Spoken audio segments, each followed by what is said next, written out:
Back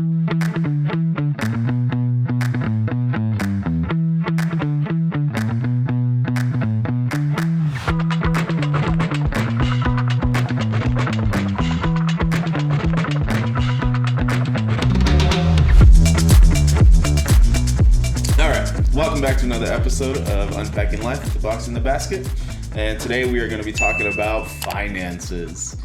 Controversial topic. Yeah, I think we've got a decent handle on our finances. Well, now 10 the years last later. like maybe 5 or 6 years. Mm-hmm. I guess I was, and I know we've talked about it before when I was in the Army and I was dead broke, but I had a nice car, and that's what matters at that age. So At 21. Yeah. So Vanessa's background is in finance. Yeah. That's what your degree is in, right? Mm-hmm. Business finance? Finance. No. What's your bachelor's in? Finance. Just finance? Business administration finance. Oh. So what is that? What kind of job does that give you? Besides being a realtor, obviously, but like if you were to go into the corporate America world, what job would you get? Well, I was in financial crimes.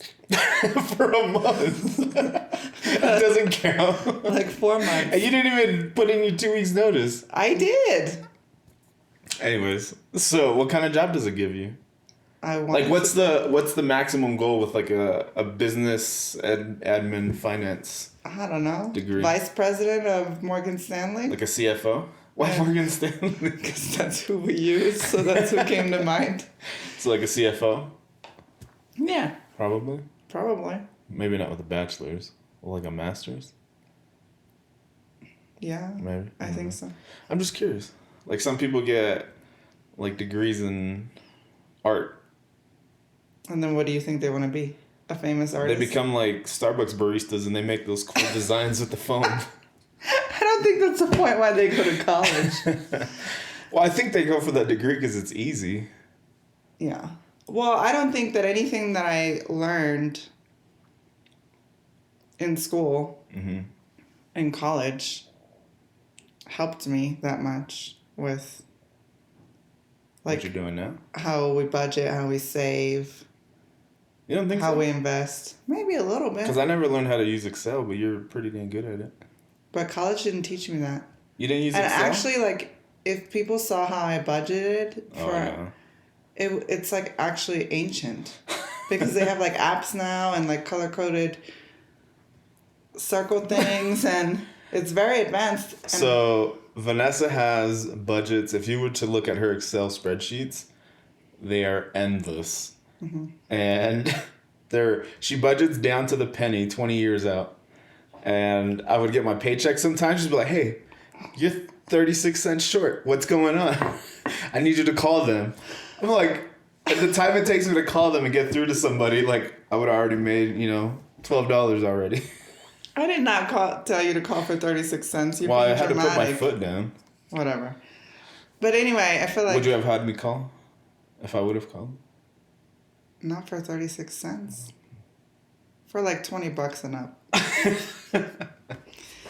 But I think finances are like a big controversial topic in like relationships and marriages. I looked up some statistics. And how many people out of like all the couples in the US, how many do you think have only joint bank accounts? Like the percentage? It's got to be like 40%. 43%. Yeah. And then how much do you think that they have a mix of like separate accounts and joint accounts? I feel like a lot of our friends have that, where they have their own accounts and then they all just funnel money into a joint account. Mm-hmm. I'd say maybe like 70%. How can you come... Am I on it? No, because you start with 100%, 43% and 70% is over 100%.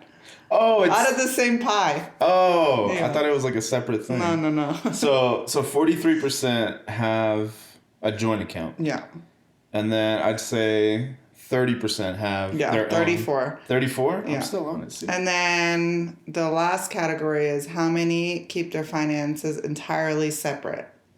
Well, now you know. The rest, because, 23%. Yeah. Which I thought was, I don't know.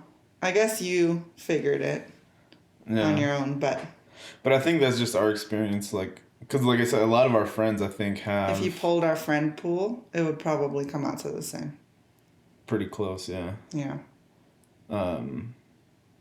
Vanessa handles all our finances. I can't be trusted with that type of stuff. Yeah. But you would have, like, you could log in and see how much... What I have there access is. to everything. Yeah. I don't mind it. Mm-hmm. I get my monthly allowance. Just to I make should her have looked budget up happy. how many of the couples where the man is in charge versus the woman. That would be interesting. Because that varies also. Like, yeah. In some of our friends, the man is in charge, and then in some, the woman is in charge. Of the finances. Yeah, but it's not very rarely where both like share it. There's usually one over the other that takes control. So let us know what your situation is and who handles your finances. Mm-hmm. Yeah, that'd be interesting to see. Mm-hmm. But I feel like it just depends on your relationship and your history with money, your math. I don't have a good skills. Track history with money. But why? Like, why are you like that? You've gotten better, but when I met you, like, if the money came in, it was going out immediately. Gone. Like, you have, like, an odd relationship. Well, I guess I have an odd relationship with money, too, where I have to hoard it or something. I think it's, like, I grew up without money. Mm-hmm. Like, my mom was always working multiple jobs. I remember when I was a kid, like, we never went out to eat out, like, at McDonald's or Burger King or anything. Mm-hmm. And my mom and dad, like, they had such little money that, like, the biggest treat, like, once a month, they would take us on a Friday when they would get paid. They would take us out to, like, McDonald's or something, and we all freaking loved it. Mm-hmm. But my mom's, like, hardcore Mexican, like, born and raised in Mexico. She jumped the border when she was, a late teen, and then she got pregnant with me. So it's, like... And even when she lived with us, she did the same thing where she would just take scraps and make a whole meal out of it. And it was great. It's very fascinating, actually. So it's like we always had food on the table. It wasn't always like the best meal or the most filling meal, but we had something. And but we never had a lot of money. And I think that's why when I grew up, like I always wanted, like I want a hat. I remember a hat. That's why I wear hats all the time. Because we could never afford a hat. They were like $30. He has like 45. Yeah.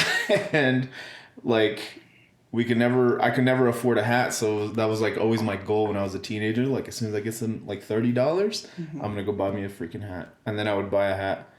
And then it just kind of stuck ever since. But I never had that person to like teach me how to manage money. Your mom didn't teach you? Because she's pretty good with money. She puts money in damn floorboards, dude. Now she's good at saving money. Before it was just like she made enough to pay the rent. Yeah. She made enough to pay the rent. But I was saying, I remember when I was like a teenager, we lived across the street from a Walmart that had a McDonald's. And I used to try to go get a cheeseburger or just like a dollar menu item. And I used to go around the whole house just to like get enough change, trying to find change in like my mom's jacket pockets or pants pockets and like try to scrounge up $1 just to go buy. I think it was like $1.07 or whatever the tax was. But yeah, so I guess ever since I was a kid, I just never really learned how to manage money properly and save. Like it was always overwhelming too as a teenager when I was in the Army, trying to like all these investment things that we do now. I still have like half an idea of how that works. What's going on? Yeah. So I'm very thankful for you and your knowledge because I would be broke. Ding, ding, ding. So nobody ever like sat down with you and was like, listen, you make this much money. These are your expenses. This is what you'll have left. And then you should save some of it. Never. No, just me. Mm-hmm. When I was in the Army, they tried. They'd give you like these stupid classes, but... You weren't paying attention. I knew how long my contract was, and I knew I would get paid every 1st and 15th. So to me, it was like, I just need to make this work for 2 weeks, and then another check's going to be coming. My first check when I was in boot camp was like $450 or something, and that was like the most money I'd ever seen at one time. It was crazy. What did you do with it? Nothing. I was in boot camp. I couldn't do anything. Oh, that's right. I came out of there with like $3,000. Thought I was balling. Thought I'd made it. I was ready to retire at that point. And see, for me, I guess it was different because you had a loving family that taught you stuff. Stop! Your family loved you. Your mom did. I don't know how old I was, but we were like 14 maybe. Mm-hmm. When we started our first job. So I think I was like 13 or 14. And my parents made us get a job at the commissary on base because we lived in Germany. So that young? They let you work? Yeah. Huh. Just for tips. Oh. We were like the backers. So at the commissary, they bag your groceries and you do that for tips only. Mm-hmm. So like they don't get paid an hourly wage. We just used to get tips. So me and my brother were a year apart. We used to do that. And got more tips. Well, me. One time I'm super clumsy, so one time I hit my head with the, what do you call that, the trunk thing? And they felt really bad. Groceries in? Yeah, and they felt really bad, and they gave me extra 20 for my injuries. To make you feel better? Yeah. I was like, I should injure myself more often. But then I remember, we're in a different country, right? We're in Germany. Mm-hmm. But my dad's American. My mom's American. America. My mom's German. So we had like a German bank account. We had an American bank account. So the German bank account, like my German family would put all like our communion money and our birthday money in. And then the American money, there was no like ATMs where you could put the cash in to like deposit to your bank account. So we would have to fill out like this slip. Put the cash in and mail it to the U.S. Oh. I think. We were mailing it somewhere to deposit the money. Did you see that money again? Or did your mom pocket it? No, it showed up in my bank account. Oh. And so then... How'd you see the balances? Did you have to call? I don't remember. There's no internet back then. There was internet? I'm not that old. What's wrong with you? I don't remember. Mm-hmm. But my dad taught us how to fill out a checkbook. See, I never even knew how to balance one. Fill a check out. And that's where my love for the spreadsheet came. Because I'm like, oh, this is stupid. Back when it was created in the 80s? This was in the 90s. Oh. So then that's when I started, I think. I just became obsessive because I have a little bit of OCD, so... A little bit? Is that what we're going to say? I've never been diagnosed. I'm self-diagnosing myself. So I love to be in control of things. So I like organizing, I like cleaning, I like looking at the budget several times a day and filling in my numbers where they need to be. Oh, we spent $12 at Starbucks. This will affect us in 20 years. So, but yeah, and then I think when we were older, 16 or 17, they signed us up for a secured credit card so we could start building our credit. And we had grade money, which my mom used to owe us money. We had this little book with if you got a grade, this is how much money you would get. Yeah. And forever, the last entry we never got paid out on. George, you can back me up on this. I think it's 40 euros or something that I am still owed. So I don't know, Did it grow interest, or you have to get paid out whatever it was worth? I think it grew interest, so. But my mom does a lot for us, so she really doesn't owe us anything. I know. We owe her for sure. So I think that I don't know. Do you think it just has to do with how you grow up and who teaches you what, or is it Yeah, of course. Do you think though, if some people we teach the kids the same thing, do you think they're all going to be the same with money, or some of them are going to be like you and some of them are going to be like me? I think it's just like any other thing, right? If it interests them enough, then they're going to follow through with it. Mm-hmm. But if they're uninterested, if they're trying to teach them geometry or something, and they're just no, this ain't for me, then they're not going to use it. But how? I just never understand that, because how can you not be interested? Because your livelihood depends on how much money you make and how much you have. No shit. Why do you think there's homeless people? Oh, yeah, good point. I don't know. So it just depends on the person. Yeah. So. But a lot of so I looked up another thing. 41% of marriages. Percentages? What? So you're not going to ask me the percentages? I should have, but now it's too late. 41% of couples and married people fight heavily over finances. Mm-hmm. So I guess I was going to say I can't relate to that, but I can. Because when we first were together... Oh my God, it was a battle. So I budget down to the penny. So I have one column that's a projection for the month. These are the bills that we have. And then for seasonal, it's Easter. So I have an extra tab there for Easter. Or around Christmas, I have extra money built in. And it builds on itself every year. So I try to forecast every possible expense that we could anticipate. And then I put buffers in and it's very complex. But is it ever right? We're always over. We always spend over what we're going to. But so when we first got together, this guy over here, he would go, I would see come and go 7-Eleven. What's the other gas station in Phoenix? QT. QT. And I'm like, we just went grocery shopping. And you just went to the gas station yesterday, and he wasn't getting gas. He was getting drinks and Monsters and chips and da-da. That's not true. And so it add up. I resorted to embezzling. I smoked at the time, and she hated me smoking. Cigarettes, yeah. So I would have to hide my cigarette purchase with the gas. So I'd go inside, I'd buy the gas and the cigarettes at the same time. But then I started filling up 2 or 3 times a week because I would smoke through my bag. You're so ridiculous. And then, I don't know. I was young and dumb.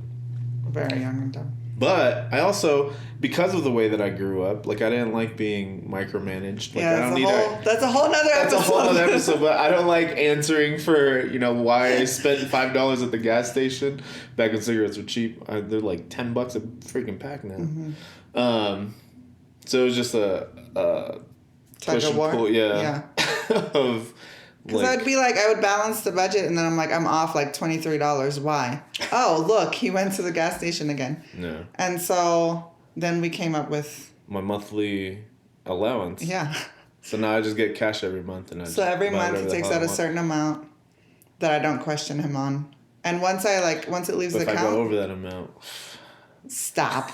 Once I don't see that amount, then it's over, right? I don't think about it again, and I don't care. Yeah. And I don't smoke anymore. Yeah. Almost 10 years now. Thank you. Congratulate me. Disgusting. So, I feel that worked for us. And then otherwise, I'm not irresponsible with the money. I feel if I was in charge and I was irresponsible and we couldn't pay our bills. Yeah. And couldn't do stuff, then it would be also a problem. You know what I thought about recently? Because you're obviously in charge of all of our finances, and I never look at the budget really. Obviously, I try to show you, but you don't. I know. I can see the accounts and the amounts and stuff, but you always hear about these. I don't even know. They're financial people in businesses, where they're everything looks all fine and dandy, and then one day they're just we're filing for bankruptcy because Susan's been embezzling money. I'm if that ever happens to us, it's all your fault. It was me? Yeah, who else is it going to be? I'm not embezzling anything. I know. I'm just saying. It just crossed my mind the other day. Yeah, no. I should probably look at that budget she keeps trying to show me. I try to show you many times, and you're I don't know. No. If something happens to me, they're going to shut off the water. I call Ann. The gas. Ann, what do I do? Ann is our financial advisor. Ann does not know where our bills get paid. But she can look at the account and see where they've been going to. No, she can't because it comes out of the USA account. Oh, crap. Well, so Ann won't help you. You have to write down your passwords for me somewhere. I know. But most of everything is on auto withdrawal. Mm-hmm. But, it's you hear from other couples or horror stories where, they're not on the same page, and, this person spends more money than they have, and then they can't pay their bills. I don't know how I would handle that situation in, our marriage. Like, if you just went and spent all the money and then we can't buy groceries, we can't buy food. Oh, that's the same thing. We can't pay our bills. We can't eat out. I'm sure there's other, like, arguments about money, but that's... But I think with us, too, it's like... I think when it comes to finances, we've put our, I guess, egos aside. Because, like, the first few years, I was the only one making money. But you were really good with the finances. So I've never had, like, an issue. Like, I've never not trusted you to, like, make a good purchase or a bad purchase. And I think we're both pretty reasonable. And they're like, now, you make money, more money than me. And I'm okay with that. Because it all goes to the same account. Yeah. Get a joint account. I just don't even count it as my money versus your money. Yeah. No, What's yours is mine, and what's mine is mine, too. Okay. Here we go. And what's mine is yours. But I think, so do you think the baseline of it is that you just have to trust your partner or the other person? Yeah, of course. Like, you're a team. Like, if you're in a marriage... So do you think people that have separate accounts, that they don't trust each other? I think every person in a relationship is different. But I don't know everybody's story. Yeah. So maybe one of them had a bad financial history. I have no idea. I think sometimes, too, because we were so young, so, like, we were forced to, like, grow up together. Yeah. Like, you were 21, I was 23, and we really were both broke. Right. So we just kind of put everything together and, like, hoped for the We best. made it work. And kept, like, that's when I used to, like, always check at the grocery store, like, this is this much. And I still check, but, like, I don't feel like that overwhelming, like, anxiety that I used to. So I feel like we just grew up together and we didn't know anything else. Where sometimes, like, when you're, like, already in your late 20s, 30s, 40s, whatever, and then you get with someone, you've been, like, adulting by yourself for so long, and you're used to it. You're used to it a certain way that maybe that's why it's, like, hard to merge finances. We watch a lot of those shows of, like, Married at First Sight, Love is Blind, all that drama stuff where they, like, date and marry each other, and then they fight all the time, and most of the time it falls apart. No. And that's, like, a big point of contention, like... They're all secretive about how much the other one makes. They don't want to join their bank accounts. Or, like, the guys that get all egotistic about it. Like, oh, she doesn't make more money than me. Which I'm like, yeah. It goes in the same account. Like, you both thrive from it. Whether you make the most money or not. Yeah. So, I think a lot of these relationships, like you said, they start a little later in life. And it's like within the first few years, maybe they don't trust each other. Just not spend it or spend it. But I mean, whatever works for you, right? Yeah. We just... What are we teaching the kids about finances? Well... Dion's been really good about it. Dion, yeah, he's 14. So we are, like, doing more work with him so that he is more responsible, which we talked about this in another episode. I don't know when, but... like, this light bulb mom moment came to me, or parenting moment to both of us, that for his birthday this year when he turned 14, you know, obviously he knows I have a budget and I have, like, an amount for every occasion. So he's like, how much do you have budgeted for my birthday? And I told him the amount, and he said, well, instead of, like, having a huge party, can you give me the money, and then can we just go to, like, a dinner? And I'm like, okay. Obviously I don't want him to cherish money more than memories, but, like, because he said he was going to go do something with his friends, I was okay with it. No. And so then we were going to buy him new clothes, but he bought a lot of this stuff himself, and then I gave him some extra money because I dropped him off at the mall. So what we were going to spend on his new clothes, we gave him as well. And so he bought, like, a couple shirts, a couple hoodies, a couple sweatpants, 1 or 2 pairs of shoes, or one? Just one. One. And this little shit... He, like, every day he comes home, he cleans the shoes. When he gets a stain on the shirt, it's like the end of the world. He's like, Mom, can you get the stain out? No. And it's because he bought it with his own money. Like, he saw how much he had. He had to watch it painfully come out of his account. And now he sees how much he has left. So, like, he cherishes that stuff more. So, yeah. And we still take care of him, right? Like, we don't make him buy everything himself. But we're also teaching him... like his basketball camp that he has. Like he needed, I think it was like $150 for, the registration and everything. Yeah. And he was like just short, maybe 30 or $40. Mm-hmm. And so he's like, I don't know what I have to do, and like kind of beating around the bush, but wouldn't ask us. Mm-hmm. And I'm like, I'm not going to offer it to him. Mm-hmm. Like if he asks for it, obviously, we'll give it to him because we want him to play the sport and have fun. Yeah. So we started giving him other ideas. We're like, hey, ask Aubrey, your sister. She has money in her she's account. a shark. She was savage. like, I'll give you $40 and you pay me back $100. Yeah. I'm like, the interest on that is insane. So obviously he didn't take it, and then she lowered her offer, and so that was yesterday, right? And so we just kind of left it alone. He never asked. And then this morning, Vanessa is over here dropping hints. Oh, if only you could ask somebody. But anyways, so Aubrey made him another offer, which was actually a fair offer. What did she offer? She said she was going to give him $47, and he would pay her back $60. Well, that's not bad. Yeah. But he didn't bite. Mm-hmm. And then so finally Vanessa said he asked her, but he did ask. All right. Ricky is such a pain in the ass. He's like a huge believer in closed mouths don't get fed. So like he the kids have to ask. So he made him ask, and I wanted to be like, we're gonna pay for it, but he was like, no. Well, obviously, he's but gonna. Like if they need help, I want them to ask for it. I don't want them to be like, oh but in man, the real this world, sucks. Yeah, exactly. In the real world, if you go to a job and you're like, oh man, this sucks. I don't know how to do this. I wish somebody would teach me. You think somebody's gonna be like, oh, come here, I'll teach you. Mm-mm. But I'm talking about money. If you don't have money, nobody's gonna just give it to you. Really? What? That one client, he just got a big old loan, remember? They were just paying 27% on it. Yeah. Anybody's going to give you money. You just have to ask for it. Mm-hmm. And then pay a lot of interest, and that's not good. That's not true. Not always. Yeah. Not if you know what you're doing.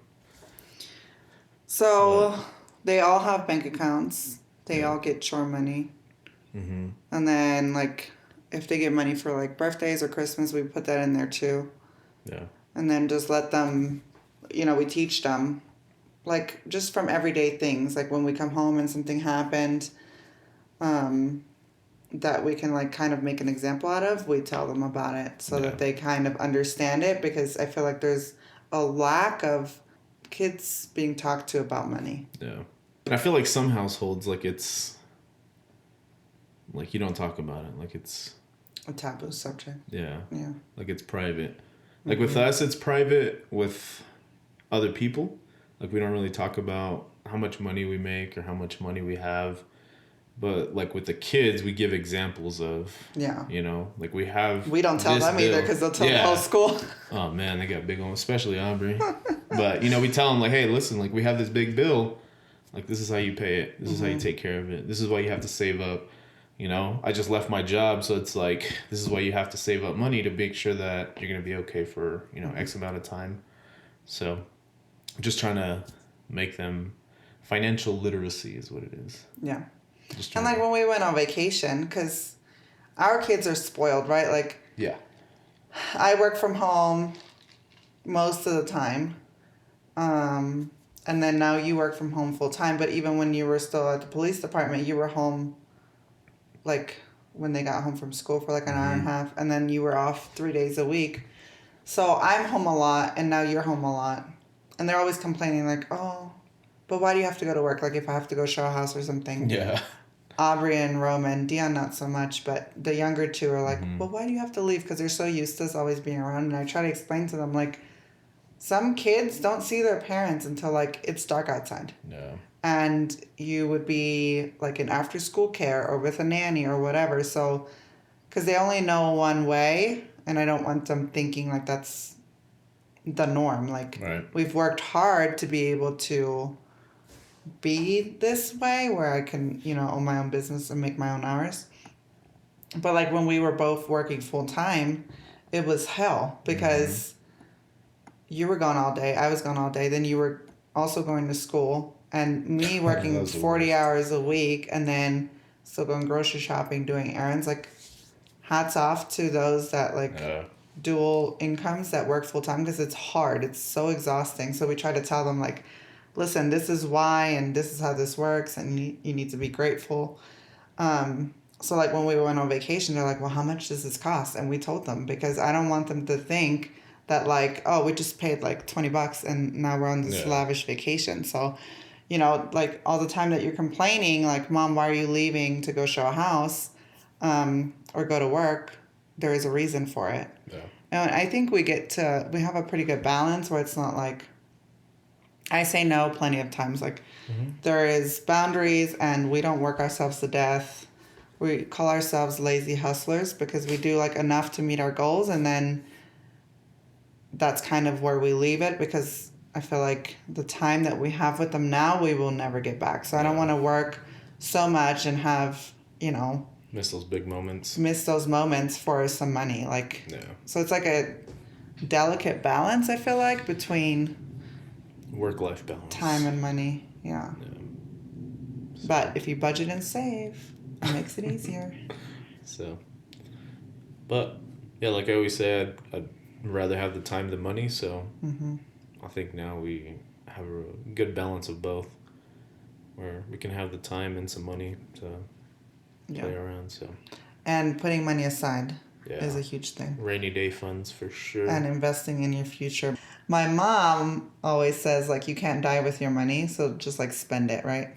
And I'm like the opposite. So I'm trying to like meet somewhere in the middle. Yeah. Because you don't want to save so much money and invest all this money to where, oh, when I'm 45, 55, 65, whatever your goal is, like, we'll have this much money. Don't plan so much, because like you still have to live now. Yeah. But then also, because a lot of people are like, well, why? Because what if you die at like 45? And then you did all this for nothing. Like, you put all this money aside, and somebody else will enjoy it. You won't even know. But what if you live? And then now what? Like, I don't want to get to a certain age and have to keep working. Right. So, like, for us, that meant, obviously we know about real estate because we're real estate agents. So we invested in that, but then also consulting like another professional that's a financial advisor, even though that's what I went to school for. Obviously, that's not what I work in. So like having another professional, or like even just there's plenty of platforms where you can watch videos or tutorials and invest yourself, but just having something where, you know, you don't have to worry when you get older, because I believe we're not going to have any Social Security when we get older. So, it's a good possibility. I think that's important too. Like saving for, you know, emergencies, vacations, big purchases, and then also like investing into funds that like you won't touch for, I don't know, 20 or 30 years. So that, I mean, if you want to keep working, that's fine, but we don't. So, want to have some fun. Yeah. Go travel. Go back to Mexico. Other places. Although every time we travel, I'm like, oh, I don't know if traveling is for me. No. But traveling, like the act of traveling, like getting there is not fun. All right. Well, thank you very much for watching another episode or listening, however you're getting our content. We appreciate you. Make sure you like, subscribe, comment below with how you manage your finances, who's in charge. See if this percentage is all right. Yeah. See you guys next time. Bye.